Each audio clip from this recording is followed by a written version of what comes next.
Good evening, everybody, and welcome down to the Arrow Lab. I wanted to do a quick bow budget breakdown video. Couldn't think of another B. Anyways, I wanted to do a video about my bow, how I got it on the budget, and the price point that I was looking for, which made my wife happy, made me happy, made everybody happy. So, here we go. I knew I had three things that I wanted from bows and accessories that were must-haves that I had to have.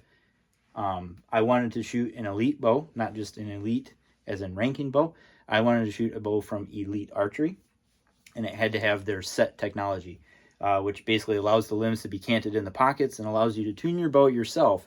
Because what I wanted to do with this bow also is I wanted to be able to build this bow myself and not have to go to an archery shop. I wanted to do everything from top to bottom, front to back, on my own, which I did, and I was able to accomplish, and it just took a little bit of extra work.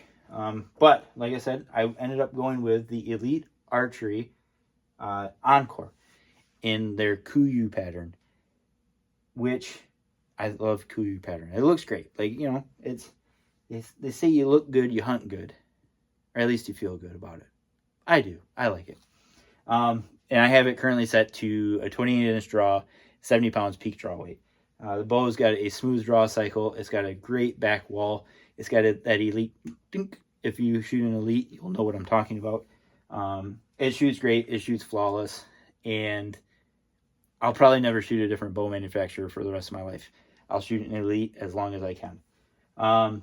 The second item that was a must-have that I wanted to have, because I've delved with this in the past, I wasn't a huge fan of it because I made some mistakes, but I saw these guys called the Hunting Public. You might have heard of them. They, for the most part, shoot a Trophy Ridge hot wire sight. And the beautiful thing about this sight is it is a 3-pin sight with that third pin being an adjustable sight. So when I used to shoot a slider sight in the past, it was a single pin. And when you're shooting target archery, it's great because you can dial to the yard what you're shooting at. But when an animal comes in, you get buck fever, and you may a buck may come out at 30 yards and you left your pin at 20. I've been there.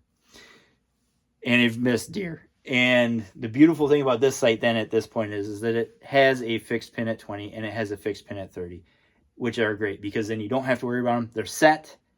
And you know that they're there. You won't make a mistake like I did. Anyways, I'm still hurt by that buck. Oh well, it happens.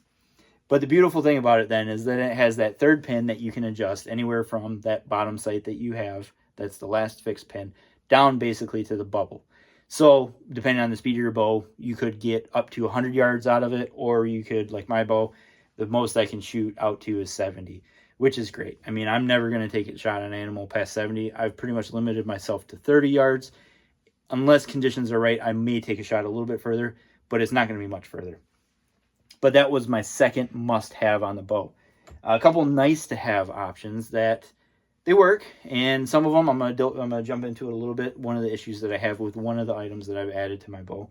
The next item that I have, it wasn't a must-have for me, but it was one that I wanted to have because in the past when I used to race circle track, I used to have GoPros. I'd have GoPros on my car. I had one in the car. I had one back on the quarter panel.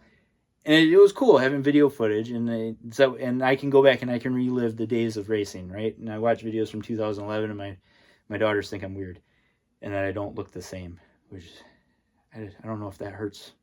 It might hurt. No, I've aged really well.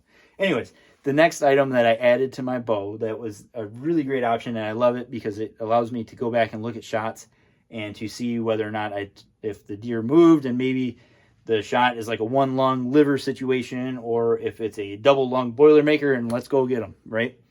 Is this painted arrow phone mount. The beautiful thing about this painted arrow phone mount is that pretty much everybody has a cell phone now. It allows you to take your phone and then put it onto your bow. I mean, the camera qualities on most of our phones are really good nowadays. And then for a really small fee, you have your own self-filming ability. And then you just take it right off the bow again. And it's not stuck to your bow. It works great. It works really well. I'll probably splice some video footage in the past that I've taken this last year, over this last year's deer season. I love it. I recommend everybody has one because they make them for crossbows, they make them for regular bows, and I think they have a couple other options too. And then the kind of cool thing about it, not even for bow hunting, there's a couple like other phone mounts that you can get for your car that use magnets, and then so you got the same steel plate on your phone case, it can go in your car. It's perfect. The other option, it wasn't a must-have, but I wanted to have something for a little bit of front stabilization weight on the bow. Was I just found this Limb Saver stabilizer. It works good. Stabilizes the bow. I'm not that finicky of an archer because I'm not that. I just love go sending arrows. It adds a little bit of front weight. The bow was already pretty much dead in my hand to begin with, and it works. It really is there to hold my phone mount in place. The next item I have, which is holding the bow up currently, I have a True Glow kickstand on the bow. And I had this on my old bow. It worked really well. The thing that I like about it is like I've said in some of my other videos, and if you know me, I don't like heights. 10, 12 feet up in the tree, that's perfect. Like that's as high as I need to go. But ground sitting is a lot of fun for me because it kind of adds that extra challenge. You're right there at eye level with the deer, and that makes it's fun. But what this allows is if you're sitting on the ground, you can have the bow upright between your feet. You don't have to worry about it laying on its side or laying left to right, or if it's here, if it's over here. You're not dancing with your bow while the deer is coming in. You just have to lift it, and then you can draw. I love that ability. And then you can take some pretty cool videos of your bow just sitting there by itself. That's pretty awesome too. So I recommend everybody get one of these. They're cheap, they work, they're great to have. They're a really cool accessory to have for your bow. The one item here on the side that I have that works, this is the one that I have a few issues with, or just one minor issue, which it could be user error too, because I hunt in some pretty thick stuff, is this Limb Saver quiver. The one problem that I had with this Limb Saver quiver, it was early October last year. It was my first hunt of the year. I walked into a piece of state land, went way back in, and it started to rain. And then on my way out at night, I hadn't realized it, but I actually lost because of the grip ability of this quiver. In the wet, the arrow actually got pulled out of my quiver. I walked all the way back to my truck, realized I lost an arrow. Ugh, still breaks my heart. Anyways, I lost an arrow in a broadhead, and I've never had that issue before except with this quiver. So now I've been extra mindful of when I'm walking out of the woods with this quiver specifically, that when I'm going through heavy stuff, that I make sure that I have my bow in front of me, basically. So that way I don't lose an arrow again. Heartbreaking. Moving on. The third must-have item for my bow that I knew I wanted to have was, and I wanted to get back into a drop-away arrow rest. So what I went with, I don't know if we can really see it here. We can kind of see it here. Here she is. I went with the Vapor Trail Gen 7X limb-driven drop-away arrow rest. And I blame it all on Kip Campbell. He's got really good marketing. But the product is good. It's a really cool drop-away rest. It's got 360-degree capture of the arrow itself. And then it's limb-driven, so then that way the person that wants to be able to try to set their bow up themselves or beat their bow up, which I'm kind of hard on equipment, it just uses a string that ties to the limb. And then as long as when your limbs are all the way out, the launcher arm's down, your arrow rest is in time. There's nothing else that you need to do to it. It's as simple gets. So that means if you're out hunting or whatever the case may be, and you drop your bow or you bang your bow off of a rock, or if somehow you kept the string with a broadhead, you can very easily fix your bow with just some D-loop material or even a shoestring. Whatever you had to use to be able to get that thing back into time, you could get it done and continue your hunt without having to worry about going all the way back to an archery shop or trying to find somebody to help you time a arrow rest that's driven off of a cable. As long as you got a piece of string, you can fix your bow. And it works. Like the beautiful thing about that arrow rest and the 360 degree capture, I had an older drop away rest with my old bow, and I always ran into an issue to where it didn't have 360 degree capture and the arrow would want to fall off of my launcher arm. So I'd always have to sit there with my hand on the shelf holding the arrow in place if I had the bow sitting in my lap. And I didn't like it. It's cold in January, so my hand would get cold, which would make the hunts no fun. But this way, with the jack and everything, I can just set my bow in front of me. The arrow's staying in place. I don't have to worry about it. It's beautiful. It's a beautiful system, and it works really well. I'm very happy with that purchase. But I was able to get the arrow rest and the sight. I bought both of those used off of eBay. Again, they were bought on a budget. And then that way I was able to, like I said, outfit this bow with the items that I wanted on a budget. And it worked out great. I love the way that this bow shoots, and it's just perfect. And then on top of that, my other budget item that I had for my bow, I've had this with my old bow, and then now I shoot it with this bow, is that I wanted to go to a chicken wing style release. And so what I ended up going with, I went with this True Glow detonator. So as you can see, it is a chicken wing style. It's not a clamp style, which just allows me to have it reset, and I can very easily just come up to the string, hook it, and I'm good to go. It shoots well. It's put up with all the abuse I've put it through. I've kind of done a few, not even really modifications. I just took some silencing tape and put some silencing tape in some metal spots, so that way when I'm climbing up the tree stand, I'm not banging it off the tree stand making noise. And the beautiful thing about it is my boots actually have this option too.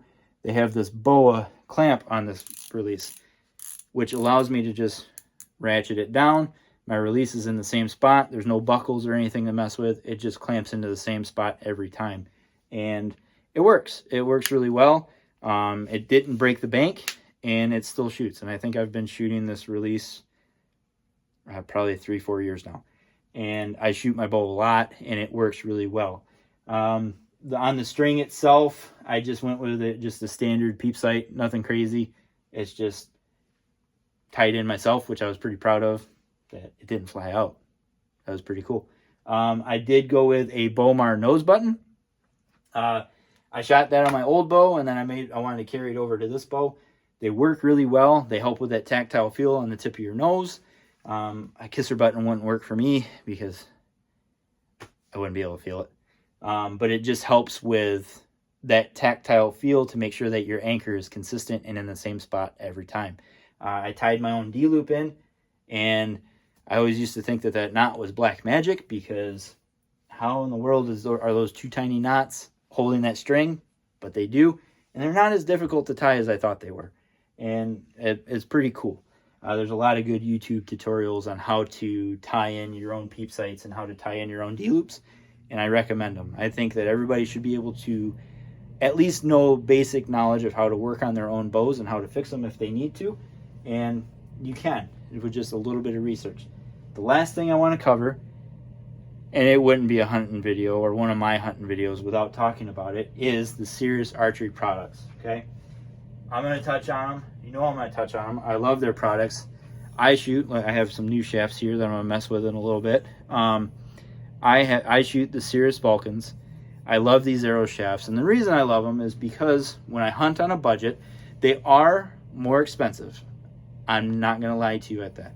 But what they allow you to do, and especially if you order one of their easy button arrows, or if you order custom arrow shafts from them directly, if you break your arrow, they'll replace it. I mean, how can you beat that? If you're hunting on a budget and you break an arrow on another one, you're going to have to go buy a new arrow shaft. They're not going to replace it for you. If you're shooting in the backyard and you break an arrow shaft, you have to go buy new arrows. Not with Cirrus Archery products, but with Cirrus Archery products, if you order arrows through them and have them build them and customize them for you, they will replace them if you break them. You can't beat it. And their arrows shoot great. They're tough as all get out. I put mine through the ringer, and like just the other day, my next video will be a breakdown of how tough these broadheads actually are, and maybe do a little bit of a durability test on my new tough head wides that I got. I made a small mistake when I was shooting in the backyard yesterday and shot one of them through a horse stall mat. If anybody has horses and knows how thick those mats are, they're pretty tough. There's some pretty thick rubber. And I might even throw a thunderhead on there too, just to see what that thunderhead looks like after. And even one of my, will I sacrifice a Ted Nugent Whackmaster? I don't know. We'll see. But you can't beat Serious Archery products. The quality is there. They are great arrow shafts. They can set you up with whatever you're looking to shoot. You don't have to shoot 650 grains. It's just that's what I choose to shoot. So you can go on their website, look at what they have. They have the test kits. They have everything there. They even have a great customer reps that will help you figure out what you want to shoot. Like I always say in all my videos, if you want to be serious about your hunting, get serious. Get Serious Archery products and get a quiver full of confidence like I have. Have a great night, everybody. Be blessed. And we're almost there. A couple more weeks till opening day in Michigan, October 1st, 2024.